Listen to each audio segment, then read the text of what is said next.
Assalamu alaikum warahmatullah masu bin ma wannan channel ta Hikima&fasahatv TV. Barka da yau, barka sai kasancewa da ku a cikin sabon bidiyo. Kamar da kuka sani, wannan channel tamu ta Hikima&fasahatv TV channel ce da muke kawo hanyoyin samun kuɗi online.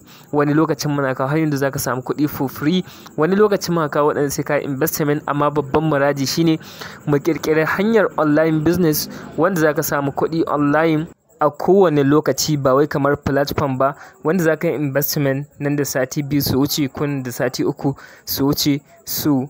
Wannan muradin har yanzu yana a cikin raina, na kawo muku hanyoyin da za ka samu kuɗi online, ko za ku gina online business wanda zai baka hundreds of dollars ko kuma thousands of dollars online a cikin wannan YouTube channel.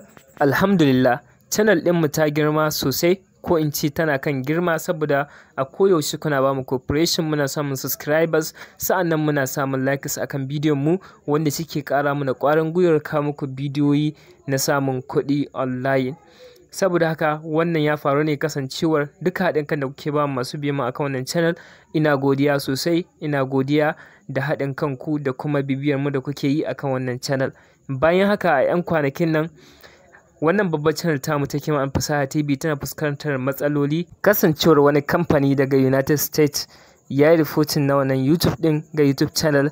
Saboda haka za su rufe wannan YouTube channel din na wani dogon lokaci. Ba zan yi uploading na videos ba akan wani bidiyo da na yi na ɗan ambaci sunan kamfaninsa a ciki, su wanda ya jama wannan YouTube din matsala, duk da cewa wannan bidiyon ban yi posting din shi ba. Amma dai duk da haka na san wannan ba wani dalili na yin reporting din YouTube channel ɗina akan YouTube channel. Amma duk da haka na riga na yi masa emails da komai, amma babu reply na cewa su jaye wannan strike din. Amma kuma dai har yanzu ban samu reply ba, so saboda haka nan gaba kaɗan ba zan iya uploading na videos ba akan wannan YouTube channel. Sa'annan idan na ƙara samun wani strike guda ɗaya bayan wannan, kai tsaye za su cire wannan YouTube channel daga kan YouTube kwata-kwata. So saboda haka shine nake shawara in ƙirƙiri wata sabon YouTube channel wadda za mu rika kawo videos akan tutorials na wani abu wanda yake buƙatar tutorials kafin wannan channel ta babba ta dawo daidai, duk da muna yin ƙoƙarin haka insha Allah. Saboda haka link ɗin wannan sabon channel ta mai na description na wannan bidiyon, wanda kai tsaye kana dina shi zai kawo ka zuwa wannan fuskar.